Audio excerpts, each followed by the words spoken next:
kita bahas ya, tasfiyah takhliyah. Maka tasfiyah takhliyah pembersihan itu ada pada akal, fikiran, kolbu, ruh, sir, hawaz zahir. Maka sekarang beliau detailkan.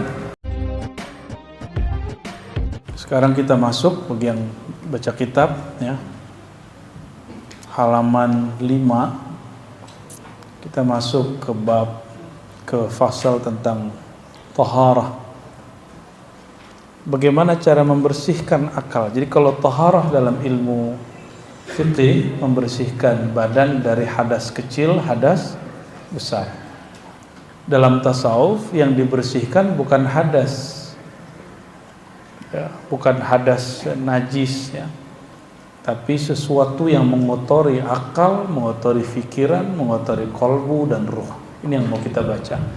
Mari kita kirimkan suratul Fatihah untuk ruhaniyah Sayyidina Muhammad SAW dan pengarang kitab ini dan guru-guru yang mengajarkan saya Thariqat Salmaniyah dan juga para aulia, para qutbul aqtab, para abdal, para ghaus dan jami' ibadihi salihin. Al-Fatihah. Bismillah.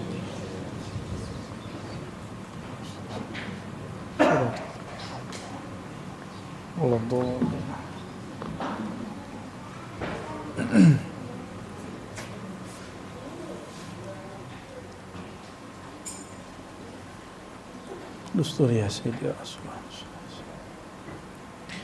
Fataharatul aqli mimma bi'adami wukufihi inda qawnin minal akwan. Jadi kemarin kita bahas ya, tasfiyah takhliyah. Maka tasfiyah takhliyah pembersihan itu ada pada akal, fikiran, kolbu, ruh, sir, hawaz zahir. Maka sekarang beliau detailkan akal ini mesti dibersihkan dengan apa? Bi'admi, dengan tidak wukufihi, berhenti, inda qaunin minal akwan, berhenti memandang alam. Alhamdulillah kami seminggu ini naik gunung ya, naik gunung gede. Sebelumnya Gunung Karang dan itu unik-unik ya. Cuma nggak ngajak Buya Hasfi lagi di kampung ya. Kalau nggak kita ajak tuh, kita seksa Buya Hasfi di atas ya. biar jalan tuh, biar pegel-pegel kakinya tuh. Hampir nggak bisa jalan tuh, udah afdal tuh. Kebanyakan orang baru merasakan tafakkur, tadabbur. Sebenarnya mereka salah sebut, ayo tadabbur alam. Rata-rata masih begitu. Padahal yang benar tafakkur alam ya. Kebanyakan orang bertafakur kepada alam itu ke gunung, padahal alam itu dirinya sendiri. Diri kita ini alam, benar gak? Apapun kejadian di alam, termasuk pada diri, itu akal nggak boleh mentok di situ. Itu maksudnya al-aqlu bi'admi wukufihi, pembersihan akal, toharohnya akal, wudu'nya akal. Dengan cara apa? Si akal ini tidak mentok ketika terjadi satu masalah. Dia tidak terhenti, dia tidak terganggu dengan adanya masalah. Sering terganggu nggak kalau ada masalah? Sering. Berarti akalnya belum bersih. Akalnya belum bersih. Harus dibersihkan.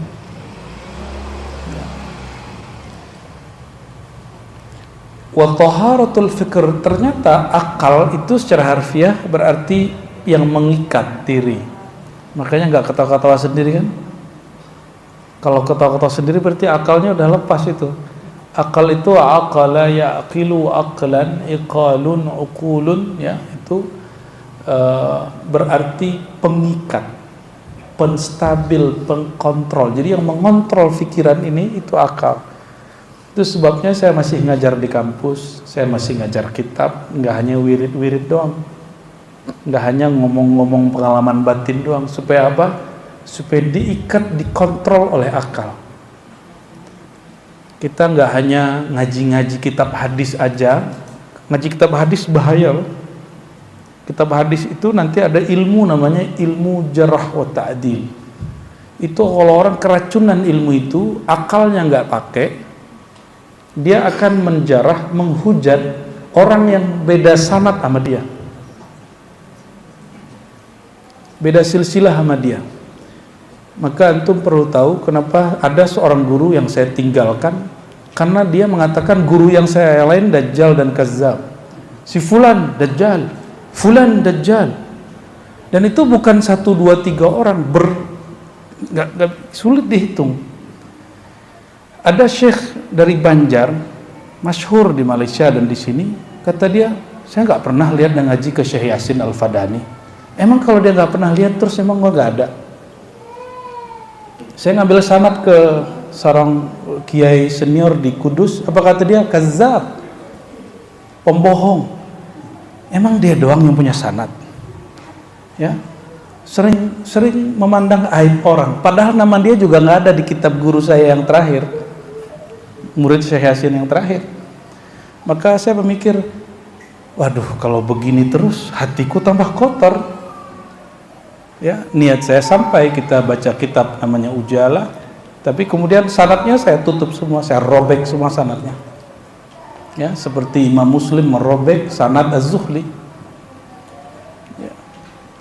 Kalau julus ma'al akhar yu'zil qulub, ya, yudnis an-nafs, ya, merusak hati, menodai hati, itu apa kita ngaji?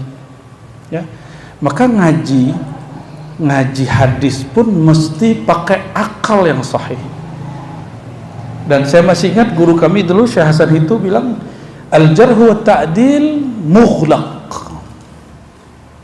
ilmun mughlaq, fannun mughlaq. Jarh wa ta'dil ini sudah ditutup dengan tadwinul hadis wa takhrijuhu wa jam'uhu wa tad'ifuhu, sudah selesai kata beliau. Maka nggak boleh sekarang kita menghujat, merendahkan ulama karena kepentingannya sudah nggak ada. Dulu merendahkan, mengkritisi, mengatakan pembohong, ulama ini hafalannya ngelantur, itu keperluan darurat, ngecek hadis ini sahih atau tidak sahih. Saya masih ingat guru kami yang ngajarkan hadis yang lama, yang di Ma'had dulu, saya nggak usah sebut juga namanya. Itu beliau ketika beda pandangan dengan Prof. Quraisy Shihab dan juga beda pandangan dengan Said Agil Munawar, Said Agil Siraj, itu ke kami nggak nyebut nama, nggak nyebutin masalahnya, dan nggak menghujat, cuma menyebut saya nggak sepaham gitu aja. Oh, berarti beliau faham adab ini, Jadi hati-hati ya. Sama, kebanyakan wirid ntar keracunan itu. Wirid itu ada takarnya. Orang kalau keracunan wirid bisa bahaya. Ntar ngomong ngelantur, pengalaman dikit cerita, pengalaman dikit ember. Gak bisa bedakan mana pengalaman rohani, mana gangguan syaitani. Apalagi gangguan Bang Tony. Ya, hati-hati. Jadi kita betul-betul ketat dalam bab ini. Ya, bagi kita kalau nggak ketemu Nabi, nggak ru'yatun Nabi, ketemu Allah aja kita nggak percaya, kecuali ada persyaratnya. Jadi ketemu mimpi atau pengalaman zikir bertemu Allah itu ada beberapa syarat-syaratnya, dan saya nggak boleh sebutkan. Ya, nanti untuk ngarang-ngarang lagi. Cukup beberapa orang yang tahu. Ya, bahwa kalau jika dalam hal itu dapat dan ada ini dan itu baru benar. Ya,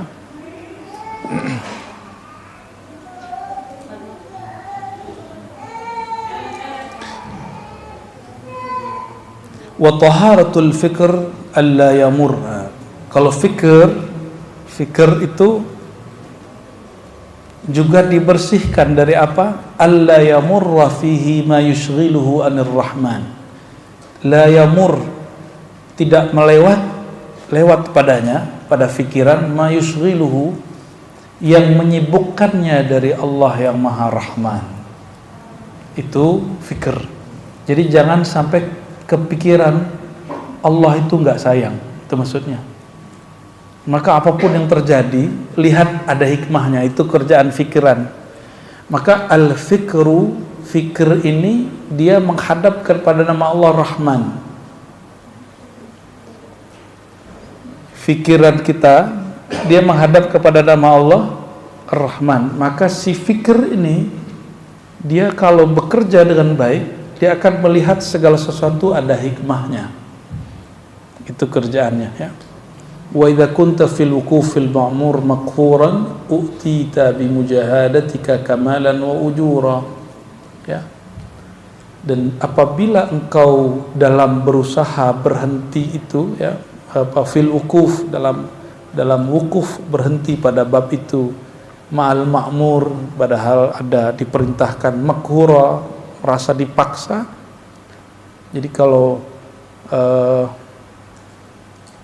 kita berusaha dan itu terasa berat tapi bisa dijalanin gitu maksudnya, u'tita bi mujahadatika kamalan, maka engkau akan diberikan dalam mujahadahmu kesempurnaan dan kehormatan dari Allah Subhanahu wa ta'ala. Kapan orang akan diberikan kesempurnaan? Kalau dia mujahadah. Kalau dia sholat khusyuk itu mudah atau susah? Karena nggak tahu tekniknya. Nggak tahu tekniknya. Naik motor itu susah apa mudah? Nyetir mobil susah apa mudah? Ya, karena nggak tahu tekniknya. Kalau tahu tekniknya, justru kalau nggak naik motor susah. Jadi susah itu relatif, ya. Semakin orang digembleng, dilatih, maka dia semakin sempurna. Ya, u'tita bi mujahadatika kamala. Oleh karenanya, ini perhatikan, wali majzub tidak boleh jadi mursyid, kecuali dia jadi murid lagi. Mesti dia jadi murid lagi, dia latihan riyadhah lagi, dia mujahadah lagi, baru dia jadi mursyid. Karena wali majzub walu waliyan, dia belum mursyidah, dia mesti waliyan mursyidah.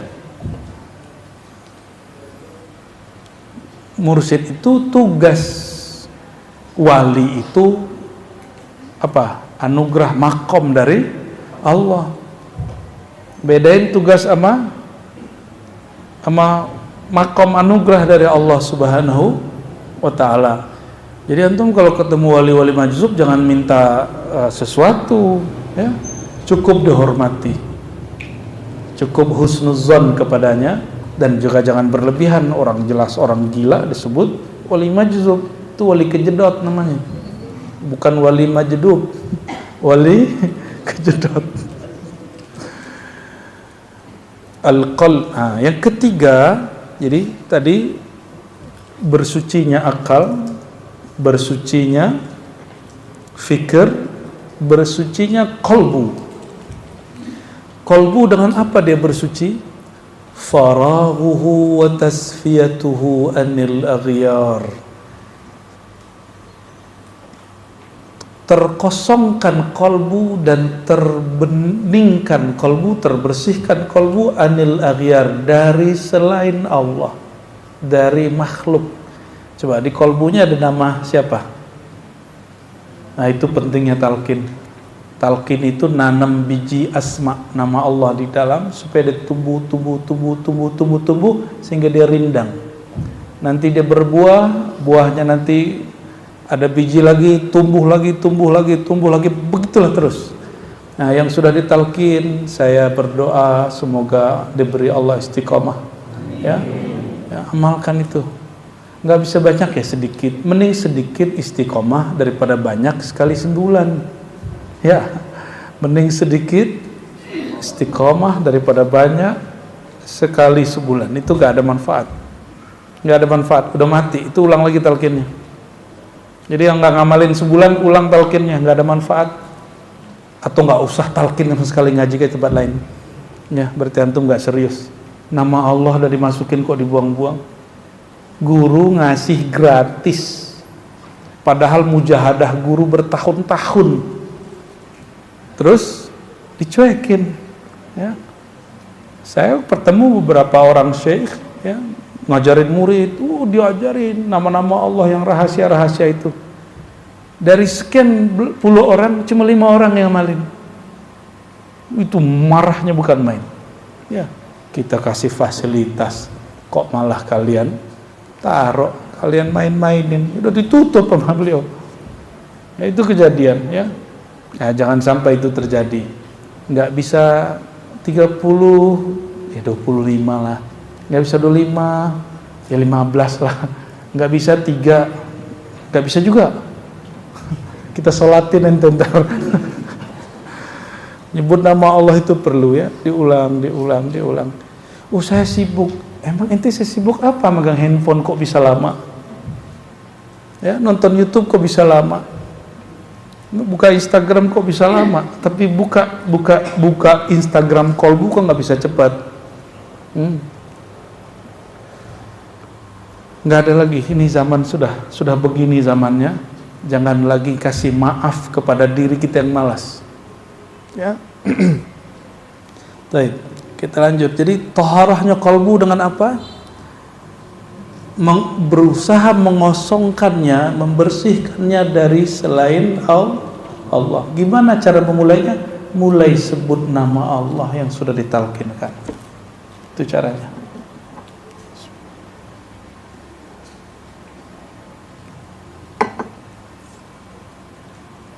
Dan nanti rasakan, kalau kalbu sudah penuh dengan nama Allah, makmur dengan nama Allah, baru dia berhak disebut Baitullah. Kalau enggak, dia Baitul Syaitan.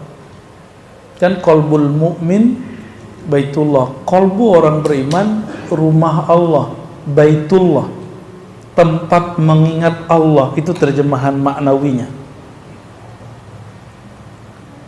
Karena isinya makmur dalam nama Allah, jika ada suara yang keluar dari kalbu, pasti suaranya Allah.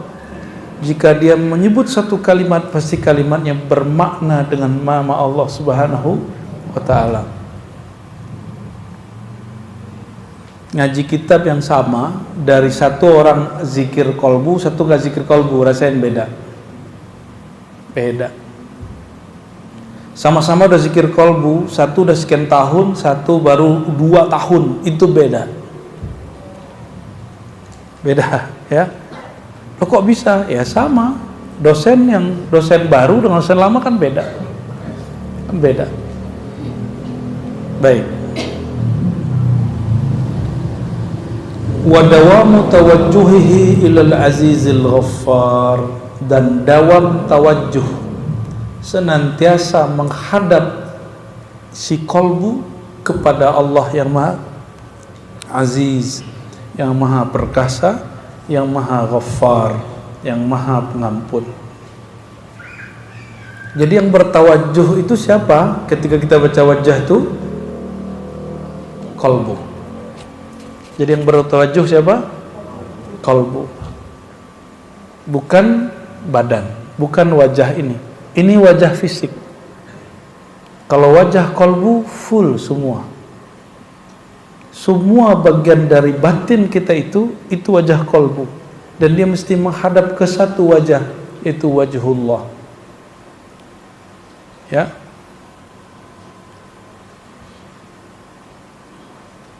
Maka kalau ditanya kapan Allah sebut nama kita, saat kita sebut nama Allah. Pertanyaannya, duluan mana yang nyebut? Maka ciri-ciri orang diberi bantuan oleh Allah, bantuan pertama nih, dia diizinkan menyebut nama Allah di kalbunya, dia diizinkan ikut talqin. Maka yang sudah talqin itu dapat berkah dari Allah Subhanahu wa ta'ala, ya. Itu cara-cara Allah Subhanahu wa ta'ala. Bersuci yang keempat, udah berapa tadi? 3, ya.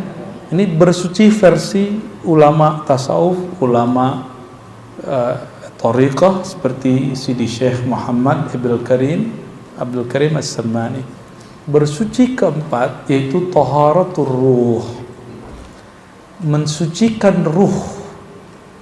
Ruh itu tidak bertempat. Ruh itu nggak nempatin badan loh, ya. Dia cuma diberi suatu rahasia yang disebut amrullah, dan hanya Allah yang tahu bagaimana rahasianya. Ya. Dan rahasia ini sering terganggu, sering terhijab. Ya. Taharatul ruh adamul wukuf ma'al faid wal futuh. Kalau zikir membayang-bayangkan mengalami suatu kasyaf, ingin dapat kemudian energi dari mana gitu ya. Itu yang disebut al-faid wal futuh. Jadi kalau zikir pengen dapat kekuatan ini, kekuatan itu, apalagi zikir niatnya untuk duniawi, itu hijab yang paling berat. Makanya saya istiqomah, kita konsisten dari awal. Sholawat kita bukan untuk beli mobil, sholawat kita bukan untuk penyakit disembuhkan, enggak. Tapi faedah sholawat ke beli mobil bisa. Tapi tujuan sholawat hanya menunaikan perintah Allah Subhanahu wa ta'ala. Sallu alaihi wasallimu taslima. Wahai orang yang di kolbunya ada nur iman, bersolawatlah kepadanya. Karena kita betul ada iman, maka kita jawab. Kepatuhan itulah tujuannya. Itu yang disebut ta'abbudi. Dalam bahasa usul fikih disebut apa? Ta'abbudi, sekedar penghambaan kepada Allah. Kalau antum salawat ingin sembuh, itu menjadikan faedah sebagai tujuan. Mesti kuliah lagi. Di kampus sudah ada namanya fikih maqasidi. Apa namanya? Fikih maqasidi. Itu ilmu baru. Ulama mulai sadar, itu ilmu diambil gabungan antara ilmu usul fikih, falsafah, tasawuf. Ya. Baru ketemu pola itu. Makanya sebagian orang mengharamkan ilmu maqasidi karena ada filsafatnya katanya. Ya terserahlah ya. Kita tidak mengharamkan ilmu. Yang diharamkan cuma doror ilmu. Kata Imam Ghazali, ilmu sihir itu syarifun fi zatihi. Masih mulia pada zatnya, tapi pada kegunaan dan tujuannya daror, maka dia disebut ilmun la yanfa, ilmu yang tidak bermanfaat. Nabi doanya apa? Allahumma inni as'aluka ilman nafi'an, ilmu yang bermanfaat tolong diberi kepada kami ya Allah. Yang bermanfaat itu syai'un yuqarribuka ilal maula, sesuatu yang mendekatkan engkau kepada Allah Ta'ala. Itu yang disebut ilmu yang bermanfaat. Saya kalau belajar hadis lalu saya merasa jadi ahli hadis, pinter debat Wahabi, Salafi, Khawarij, terus merasa diri hebat. Itu ilmunya darar, la yanfa, nggak bermanfaat. Ya, apalagi belajar thariqah supaya apa? Supaya tahu alam gaib, supaya mudah ketemu Nabi Khidir, gitu ya. Ya, supaya gampang ketemu Nabi Muhammad, gitu. Enggak begitu kita. Kita hanya Rabbi zidni ilma. Karena ilmu itu adalah aqrabul wasail ilallah. Ilmu itu adalah wasilah terdekat kepada Allah. Maka kita minta ilmu kepada Allah Subhanahu wa ta'ala. Ini doa munajat ketika kita mulai zikir samaniyah ya. Ya, yang belum talqin nanti kabarin yang khidmah di sini, daftar aja. Nanti kalau udah banyak kita buat talqin lagi. Ya, kalau di sini sengaja buat talqinnya berjamaah. Ya, insya Allah. Gimana talqin kemarin? Seru nggak? Yang sudah ikut seru? Nggak ikut? Ya nggak ikut. Yang seru lah. Yang nggak ikut ya salam lah. Alhamdulillah, nikmat sekali ya. Nyebut nama Allah itu nikmat. Dan yang tidak merasakan getaran, tapi dia menyesali, ada apa dengan diriku, orang menangis, itu dia dapat juga itu. Dia dapat namanya muhasabah. Dia dapat apa? Dan muhasabah itu adalah isti'dad li talqin. Berarti dia itu baru persiapan talqin untuk ke depan. lumayan lah. Oke, kita lanjut. Taharatur ruh, bersuci pada ruh adalah tidak bertujuan, tidak berhenti pada anugerah-anugerah batin, penglihatan-penglihatan kasyaf, ya, energi-energi batin, warna-warna cakra, aura latifah. Tidak, kita nggak bertujuan itu. Oh, di kolbu, latifah kolbu ada warna cahayanya begini, itu udah nyimpang. Boleh diketahui tapi bukan untuk dijadikan tujuan. Ya.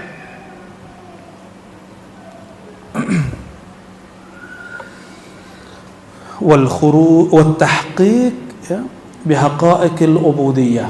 Ruh itu membersihkannya. Kalau tadi di-cut dari semua niat-niat yang enggak benar itu, lalu membuktikan hakikat ubudiyah, penghambaan.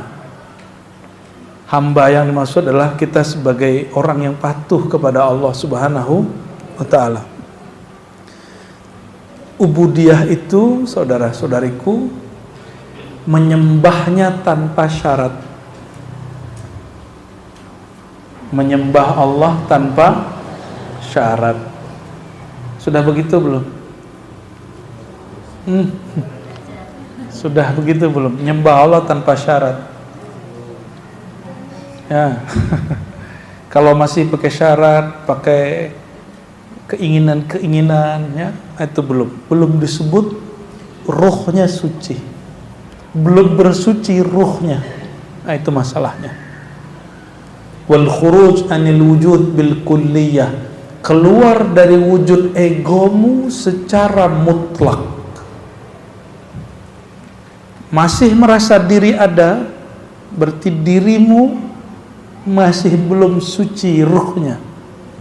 Maka yang boleh mengatakan la maujuda bihaqqin illallah itu ruh, bukan lisan. Ya, tidak ada di alam semesta ini kecuali Allah. Itu zikirnya ruh. Paham ya? Kalau kolbu nggak boleh ngomong begitu. Kolbu mesti baca la ilaha illallah, ya. Nggak boleh kolbu baca la maujuda illallah, nggak boleh. Kafir itu dia langsung, zindik dia langsung. Tapi kalau ditambah boleh la maujuda bihaqqin, baru boleh pakai lisan. Tidak ada yang wujud pada hakikatnya dengan zatnya kecuali Allah, baru boleh. Tipis-tipis ya. Tipis-tipis. Ini perhatikan, ini tipis-tipis. Inilah yang disebut Imam Ghazali zikir muhaqqiqin atau ibadah ahli hakikat. Ibadah ahli hakikat itu dia tiada lagi merasa ada, bahkan kata ada itu tidak ada lagi pada dia. Ya, itu yang disebut zikir ar-ruh.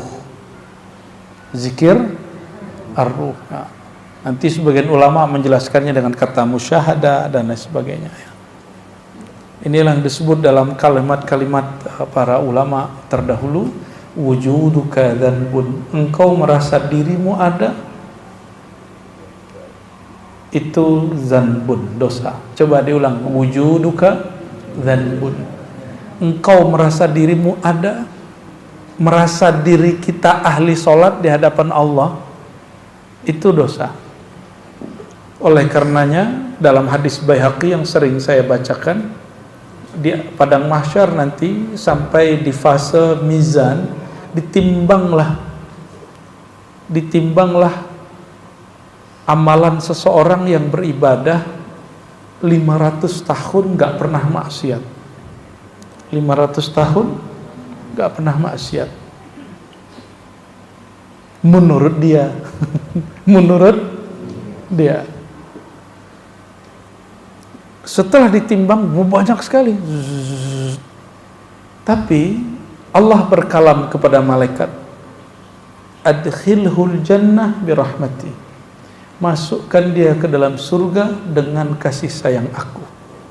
Nih kalamnya, bukan dengan amalnya. Terus gimana dengan ayat jazaa'an bima kanu ya'malun?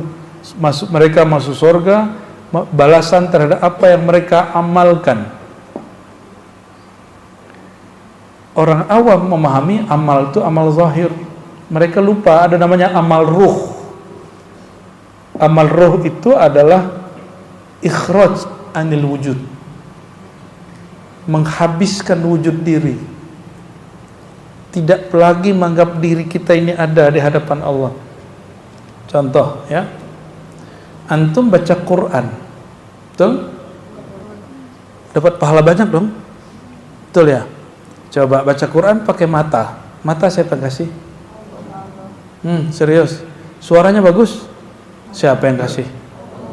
Lidahnya bisa baca, nah, siapa yang kasih?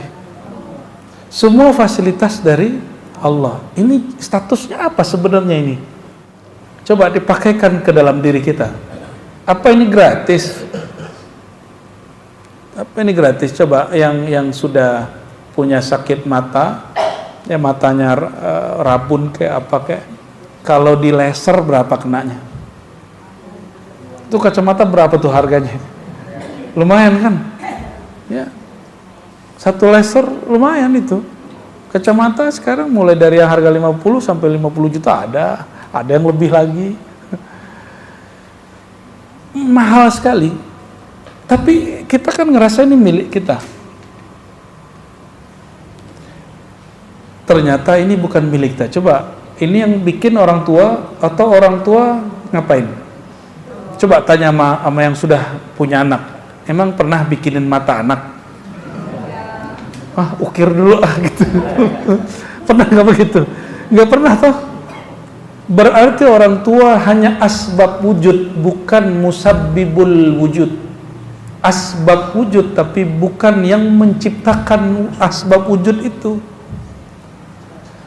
Oleh karenanya tubuh ini, badan ini, batin ini fasilitas dari Allah, nggak ada yang gratis. Yang Allah minta nggak apa-apa juga. Allah nggak minta apa-apa kok. Allah nggak minta dibalas.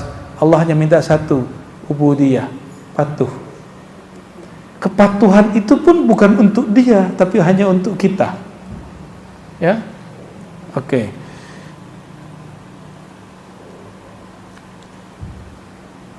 Wal khuruj anil wujud bil kulliyah. Ketika seseorang merasa dirinya masih ada, maka terjadi dengan orang yang beribadah 500 tahun itu. Orang yang ibadah 500 tahun itu kemudian protes, ya Rabb, adkhilni al-jannata bi'amali. Tolong masukkan aku ke dalam surga dengan amal solehku. Belagu bener dia. Ini yang disebut wujuduka dzanbun. Wujudmu adalah dosa. Bedakan maksiat dengan dosa. Maksiat beda dengan zan. Dosa itu beda. Maksiat itu durhaka. Kalau zanbun, salah adab, ya, lalai, ghaflah, itu sudah zanbun. Lalu apa kata Allah? Oke, kalau gitu lembaran. Jadi dia kan naik banding tuh. Naik banding kan dia tuh. Dia pengen fasilitas yang lebih besar. Itu orang kurang bersyukur ternyata ya. Maka Allah mengatakan kita buka pengadilan baru. Kata Allah kepada malaikat, hadis Baihaqi, hadisnya Hasan, ambil satu matanya, jangan dua-duanya. Ambil satu matanya, timbang. Ditimbang satu mata, dengan 500 tahun dia beribadah. Apa yang terjadi? Matanya sama beratnya dengan semua amalnya. Baru satu mata. Lalu Allah mengatakan, wahai malaikat, ambil satu lagi. Di situ dia kemudian sujud. Ya Rabb, adkhilnil jannah birahmatik. Ya Allah, tolong minta ampun. Masukkan aku ke dalam surgamu dengan kasih sayangmu. Baru dia takut. Baru separuh mata, wirid kita nggak sanggup untuk melawannya. Ya. Justru ibadah yang kita kerjakan itu berkat rahmat Allah Subhanahu wa ta'ala. Dan ini yang saya yakini, mumpung ini bulan Juli, mau Agustus, itulah rahasia proklamasi. kalimat atas berkat rahmat Allah. Itu yang mengikat Indonesia sampai sekarang. Sampai sekarang. Kalau Timur Leste kan masuknya belakangan, maka dia duluan keluar juga. Ya.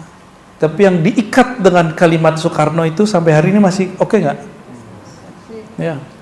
Maka saya berani dulu mengatakan kewalian seorang pemimpin itu ada di kalam-kalamnya, di tulisan-tulisannya, di kebijakan-kebijakannya. Tapi tidak ada pemimpin yang selamat dari kezaliman. Tidak ada pemimpin yang selamat dari dosa. Seperti kita kan nggak ada yang selamat dari dosa dan kezaliman. Jadi jangan kemudian dia pendosa kok masa wali. Kan al-wali ghair maksum, wali tidak maksum. Yang maksum cuma Nabi. Ente salah faham. Jangan-jangan ente Rafidah, ya, meyakini wali tidak berdosa. Ya, kita Ahlus Sunnah meyakini wali tetap berdosa, wali tetap bermasalah, wali tetap diundung banyak masalah. Itulah rahasia kalimat. Maka indi ayuhal ikhwah, Soekarno afdal min Gajah Mada. Bagi saya Soekarno lebih hebat dari Gajah Mada. Karena Gajah Mada itu kan cerita aja, buktinya kita nggak tahu kan, buktinya kita nggak tahu, ya, realnya kita nggak tahu. Toh buktinya juga nggak bertahan lama, dan ini sudah tahan lama. Alhamdulillah. Orang mengatakan negeri kita nggak maju mungkin untuk buat smartphone, buat mobil nggak maju, tapi semua mobil apapun ada di Jakarta, ya kan? Semua handphone apapun ada di Jakarta. Alhamdulillah. Dan Indonesia ketika orang semuanya kena krisis moneter, itu hidup santai, masa depan cerah, ya, dan tetap santai aja, gak ada masalah yang berarti gitu. Itu berkat rahmat Allah Subhanahu wa Ta'ala. Tapi seorang wali Allah itu kadang-kadang doanya diberi takar, kamu sampai tahun sekian doamu berlaku, atau sekian tidak gitu. Kita nggak tahu sampai berapa tahun nih atas berkat rahmat Allah itu kemudian berganti atau bertambah atau berkurang. Balik ke ar-ruh, ya, taharatus sir. Nah, sekarang taharah sir, bersucinya sir itu ada musyuhudis siwa wal ghaibah bihi fihi an kulli ma yara. Adamu tidak memandang selainnya. Kalau tadi tidak merasa diri wujud, wal ghaibah bihi fihi an kulli ma yara, dan tidak memandang saat memandang apapun kecuali hanya memandangnya Allah Subhanahu wa Ta'ala. Maksudnya air ini ada, zahirnya ada. Terus air faedahnya apa? Menghilangkan haus. Yang menghilangkan haus itu air atau Allah? Secara akidah begitu, tapi dapatkah merasakannya? Ketika seseorang merasakan itu, berarti sirnya sudah mulai bersih. Sirnya sudah mulai bersih, ya. Ketika kita minum obat atau datang ke dokter lalu sembuh, lalu kita menyaksikan kesembuhan, nur kesembuhan Allah ada pada orang itu lalu mengalir pada kita, itu berarti sirnya sudah mulai bersih. Kalau enggak, nanti seperti kejadian kebanyakan orang sakit itu panik. Orang panik paling mudah untuk dihipnosis, paling mudah untuk dipengaruhi. Kamu mau sembuh, ke sana aja, ke dukun sono gitu. Makanya orang sakit gampang sekali datang ke dukun, karena dia sudah nggak tahan sama sakitnya, nggak mau terjebak di situ. Coba kalau sakit, terima sakitnya, katakan raditu billah, ya Allah, jika ini kehendakmu, engkau mengatakan tiadalah kehendak engkau kecuali, tiadalah kehendak kalian hai manusia kecuali tunduk pada kehendakku, maka bantulah aku ya Allah menundukkan kehendakku pada kehendakmu. Izinkan aku ya Allah untuk menerima kehendakmu untuk sakit. Nanti hilang sakitnya. Secara batin, secara zahir perlu diobati. Sakit itu yang paling bahaya adalah konsep di batinnya. Ya. Maka orang-orang sehat kalau bersama orang sakit itu jadi sakit. Serius. Dia jadi sakit, padahal dia gak sakit. Dia merasa sakit aja. Oleh karena itu bergaul itu, berteman itu, bersahabat perlu difilter. Kenal boleh banyak orang, tapi bersahabat mesti dipilih hanya sekian orang. Wa taharatul hawas, turun kepada empirik anggota tubuh. Panca indera, bersihnya panca indera yang zahir bimiyahil fuyudatil bahirah, dengan limpahan air yang sudah Allah turunkan, ya.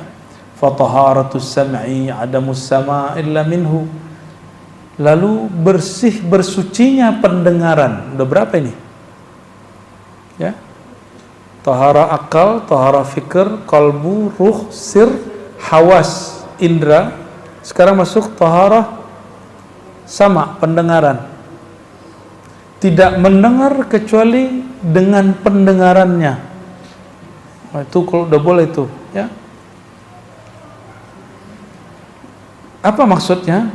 Nah, kalau orang sudah mulai ditalqin, talqin zikir, dia akan mulai mendengar nama Allah di kalbunya. Tapi yang dengar bukan telinga ini. Yang mendengar telinganya kalbu. Allah, Allah, Allah, itu yang mendengar telinga ini. Tapi kalau Allah, Allah yang di dalam itu yang mendengar pendengarannya kalbu. Ya.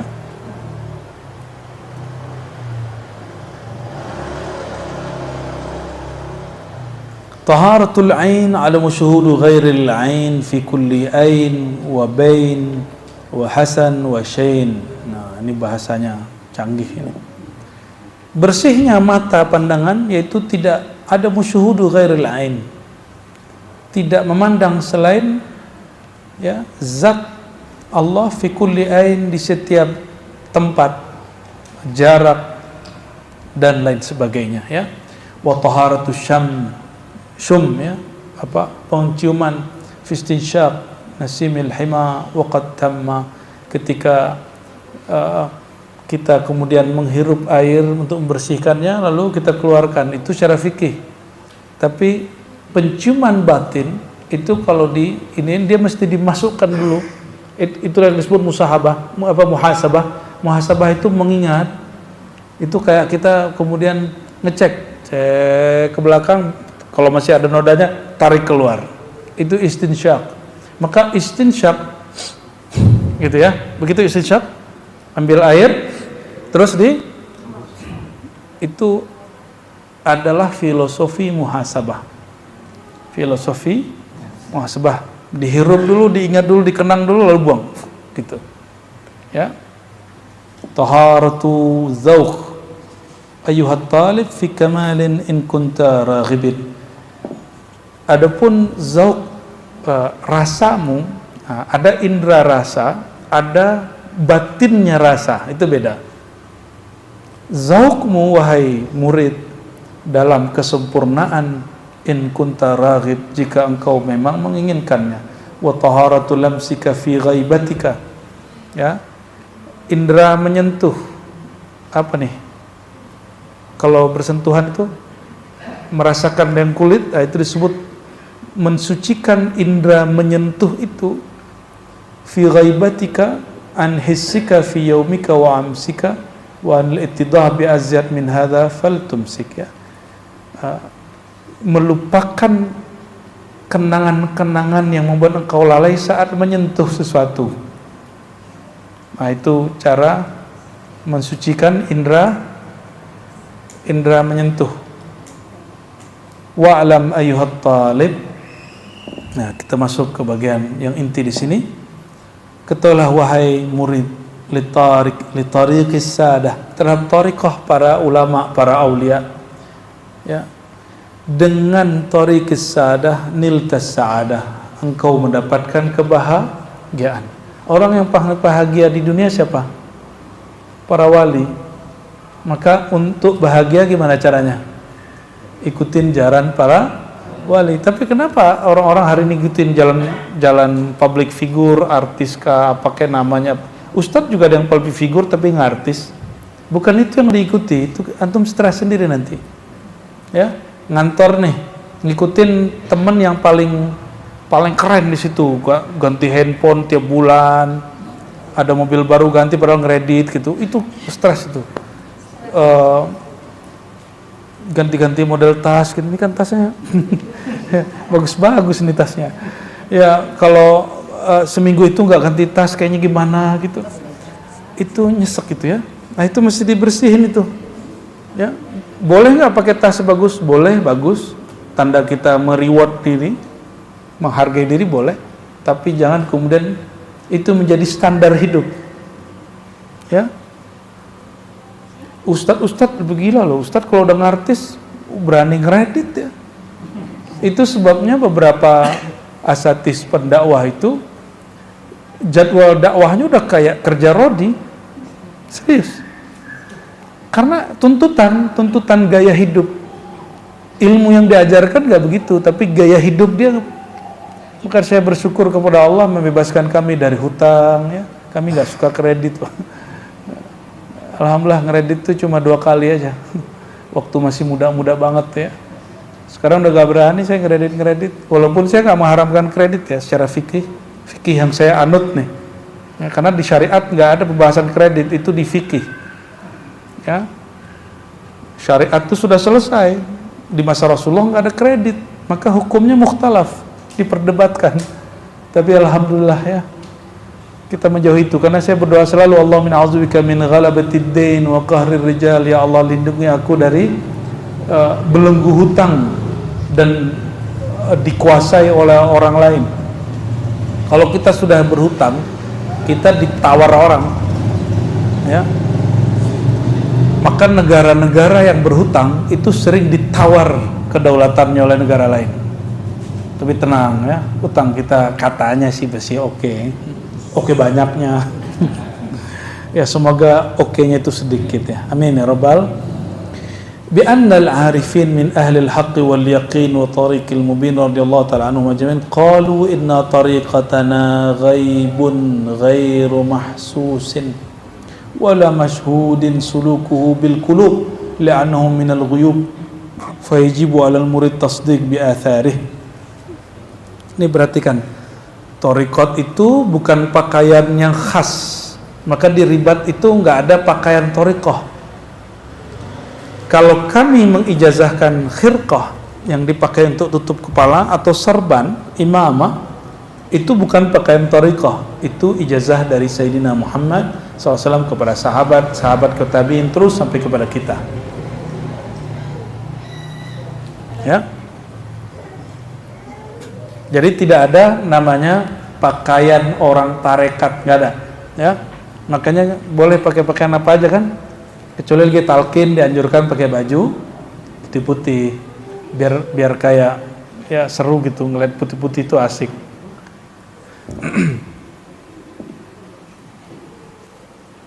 Apa kata beliau? Tariqatana ghaibun ghairu mahsus. Tariqat kita itu sifatnya tidak tampak secara fisik. Jadi tariqat kita bukan tren, bukan gaya serban yang khas. Boleh nggak satu tariqat punya khas serbannya? Boleh. Saya ketemu ya, beberapa hari ini, 3 hari kemarin ya, saya ketemu setiap hari mursyid. Jadi sehari itu bisa ketemu mursyid 10 orang. Alhamdulillah. Mursyid. Baru hari ini nih ketemu yang bukan mursyid ini. Mursyid aja yang ketemu. Alhamdulillah, itu nikmat sekali. Silaturahim kepada beliau-beliau ahli zikir itu. Dan mereka nggak ada punya pakaian khusus, kecuali ada satu tempat ya, mereka pakai serban khusus, dan itu baru-baru juga yang kopiahnya agak runcing ke atas, itu baru-baru juga, dulu-dulu nggak ya. Maka kadang-kadang saya pakai kopiah hitam, kopiah Soekarno ya, kadang pakai kopiah putih ala-ala Banjar Malaysia itu ya, kadang pakai, nggak pakai juga biasa. Emang kalau kopiah dicopot, ilmunya copot nggak? Ya, saya tes dulu deh. Masih bisa baca, masih bisa baca, kita copot ya. Jadi nggak ngaruh. Namun karena menghargai majelis, karena saya melihat, mohon maaf, saya melihat banyak orang ngomong ma'rifat di sosial media, tapi dia baju kaos. Ya, kayaknya kurang enak gitu dilihat. Ya, kecuali ente wali malamatiyah ya. Dulunya pasti pakai kopiah, masih ada ya kan, jejak digital kan bisa dicek. Kok tiba-tiba pakai topi koboi, jadi aneh. Pengen aneh-aneh gitu. Kita mau aneh-aneh, kita ke gunung dulu ya, guling-guling ngapain ke. Allahumma sholli ala sayyidina Muhammad. Wala mashhud sulukuhu, suluknya thariqat ahli tasawuf itu tidak disaksikan oleh kasat mata, tapi bil qulub, hanya ya, wala mashhud sulukuhu, bahkan ya, bukan begini, ini titiknya salah nih, saya ulangi. Ini ngasih titiknya nggak pas. Inna tariqatan ghaibun ghairu mahsus wala mashhud. Titiknya di sini kalau yang punya kitab. Tariqat kita gaib, tidak terlihat secara empirik dan tidak disaksikan secara zahir. Titik di situ, sulukuhu bil qulub, karena suluknya, latihannya dengan hati. Maka ciri orang thariqah itu bukan juga kepalanya nunduk-nunduk begitu, bukan. Nggak mesti kok. Boleh badannya begini aja. Ya. Saya dulu kalau zikir memang kepala saya miring. Karena ada kitab yang nganjurin begitu. Kepala miring ke kiri gitu ya. Tapi malah sakit di sini. Apalagi kita sudah mulai ada kolesterol dikit kan. Ternyata ketemu guru-guru, banyak guru masyayikh, cara duduknya unik-unik. Ada duduk yang betul-betul stabil punggungnya dan nggak sakit, dan itu bisa bertahan lama. Yang nggak tahan lama cuma dengkulnya. Ya, itu ada semua tuh.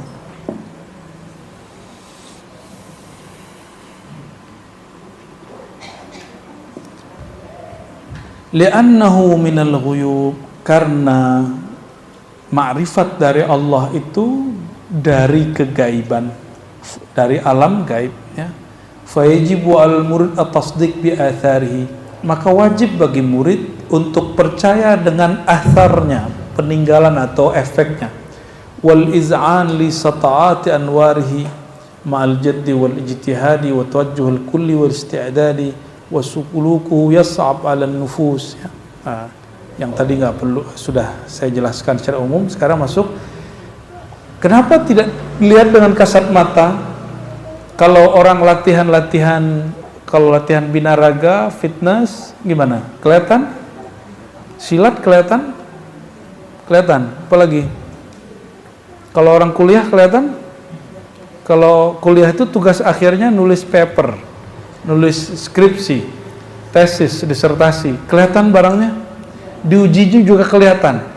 Kalau thariqah itu nulisnya di kolbu, ujiannya di kolbu, ya, hasilnya di dalam kolbu. Jadi nggak ada namanya wajah mursyid, tuh nggak ada. Wajah orang usul tuh nggak ada. Ya, yang bilang ini ciri-ciri wajah mursyid, itu nggak ada tuh. Ya, saya udah ketemu banyak mursyid, mulai dari mukanya gelap sampai yang putih itu ada. Ya. Mulai dari yang jerawatan sampai yang wajahnya lengkap semua. Yang kemayu-kemayu juga ada. Yang cowok jantan itu juga banyak. Jadi nggak ada namanya wajah. Itu cuma fisik. Ilmu ini bukan ilmu zahir. Ini ilmu batin yang syar'i tentunya ya. Tapi kata beliau, sulukuhu yas'ab 'ala nufus. Ini jangan salah paham.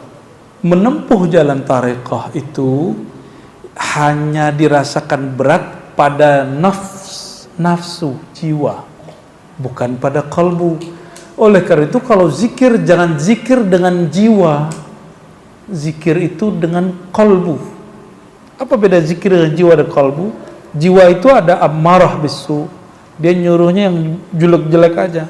Ada yang mulhamah, ya, ada lawamah, ya, ada yang mulhamah, ada yang dia kemudian suka ngata-ngatain orang, suka menilai orang rendah, itu jiwa.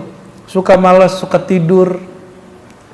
Jadi antum nih zikir, terus perasaan maunya tidur, itu jiwa namanya.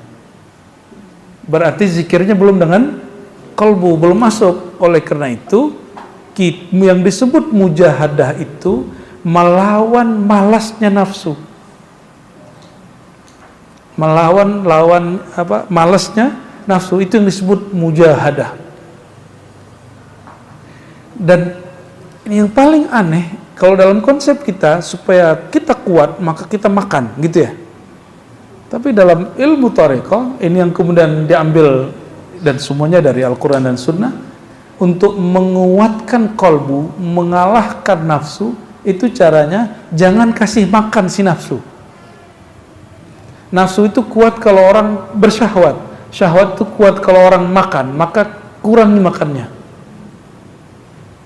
Tadi puasa Senin Kemis bagus, kalau enggak ya alhamdulillah, yang penting ngaji. Ya. Apalagi nafsu itu sukanya tidur, kolbu sukanya bangun, maka kurangi tidur kita setengah jam dari sekarang. Biasanya tidur berapa jam tidur semalam? 4, beneran 4. Udah kayak itu dong, supi itu. Berapa jam tidurnya sehari? 8? Masih 8? Masih bocah? Masih dikurangi. Secara fisik betul kata Imam Surwardi, karena beliau juga ngerti ilmu kedokteran, normalnya manusia 8 jam. Tapi itu bagi nafsunya. Kalau bagi kolbunya, bagusnya dikurangi tidur, tapi mesti bitadarruj. Nih perhatikan, ini kaidahnya. Tidak boleh dengan cara ekstrim, mesti dengan cara bertahap. Harus dengan cara dan itu nggak mungkin kalau antum nggak punya mursyid. Itulah manfaatnya ada mursyid. Saya sudah banyak beramal dan nggak pernah berhasil kecuali ada mentornya, mursyidnya. Jadi, saya nggak perlu punya mursyid, ya sudah, ente sendiri aja. Emang juga yang butuh ente. Ya, mursyid itu nggak perlu murid yang perlu mursyid. Jangan murid merasa sok penting. Ya, yang boleh merasa sok penting itu guru, karena emang dia dibutuhkan. Coba pernah ngamalin zikir tapi dari YouTube, pasti jarang istiqomah. Kalau ketinggalan dibayarin aja. Tapi kalau ketemu guru, terus guru bilang, amalkan pagi sore, langsung dikerjain besok. Amalin ini, wirid nih 1000 sehari, dikerjain langsung. Walaupun cuma 7 hari. Lumayan lah. Ya, maka lemas-lemas lagi ketemu guru. Itu gunanya halaqah. Halaqah itu ngecas kolbu. Karena kolbunya disedot kekuatannya oleh nafs. Nah, ini yang bikin kita sulit ya. Jadi sorga itu sulit kalau pakai nafsu. Ke Allah itu sulit kalau dengan nafsu. Tapi kalau dengan kolbu dia mudah. Ya. Jadi orang yang suka ngeluh itu dia orang yang dimensi hidupnya baru nafsiyah. Kita sebut nafsiyah. Apa istilahnya? Belum qalbiyah, kolbu. Likaunihi ilma dzauqin la yustaru fit turus. Ilmu ini bukan ilmu yang ditulis di buku. Nah, maka dulu di UIN itu waktu ada fakultas Usuluddin membuat jurusan tasawuf, itu dosen-dosennya debat. Jangan disebut jurusan tasawuf, cukup ilmu tasawuf. Gak tahu sekarang clearnya yang mana. Saya sudah nggak ngajar di UIN, 2017 sudah keluar. Ada yang tahu? Ya, sekarang yang ada UIN, siapa yang tahu? jurusan tasawuf Pak, ilmu tasawuf. Yang cocok di kampus ilmu, jangan disebut jurusan tasawuf. Karena ilmu tasawuf bukan ilmu yang disusun di PowerPoint, bukan yang tertulis di kitab. Jadi untuk apa kita ngaji kitab? Ngaji kitab itu menambah semacam keilmuan supaya tasawur deskripsinya tentang tasawuf itu pas. Nah, nanti dikerjain, diamalin gitu ya. Maka mengajar pakai kitab pun mesti dengan zauk qalbu. Itu yang saya sebut tadi. Kitab yang sama, tapi guru yang pertama zikir 10 tahun, zikir yang guru yang kedua zikir 20 tahun. Beda nggak efeknya? Beda. Kenapa bisa berbeda? Karena zauk dia yang berbeda. Ya. Apa yang berbeda? Zauk dia yang berbeda. Apa arti zauk? Rasa dia bertuhan. Rasa dia bertuhan. Ini habis sunat nih. Wah, selamat ya. Mulai gede berarti itu ya. Nah, ini kaedah nih ya. Hazal ilmu tasawuf ini ghair mastur fit turus. Ada kalimatnya di sini, la yustaru fit turus. Tidaklah ilmu yang ditulis dicetak di kitab.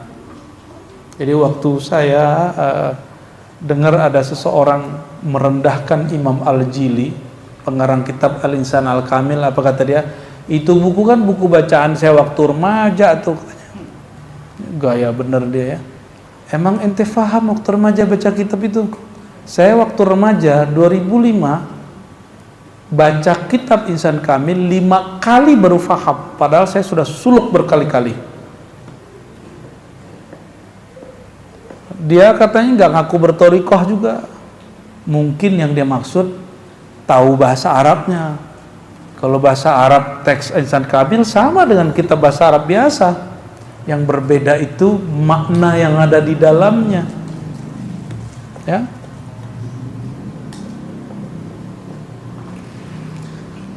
Allahumma bijahim alaik wa taqribihim ilaik ya fard ya samad ya wahid ya ahad an tuwaffiqana lima yurdika anna. Ya. Lalu beliau berdoa dengan kemuliaan mereka para ulama wali Allah itu, ya, dan kedekatan mereka kepada Engkau, wahai Allah yang Maha Esa, bimbinglah aku kepada jalan yang Engkau ridhai, ya, agar aku menjadi hamba yang sebenar-benarnya hamba, ya. Dan sampai akhir ini isinya doa. Jadi kajian kita malam ini berhenti pada toharah dalam istilah Imam Muhammad bin Abdul Karim Sammani. Ini berbeda dengan toharah dalam kitab fiqh, ya. Ini berbeda. Barangkali itu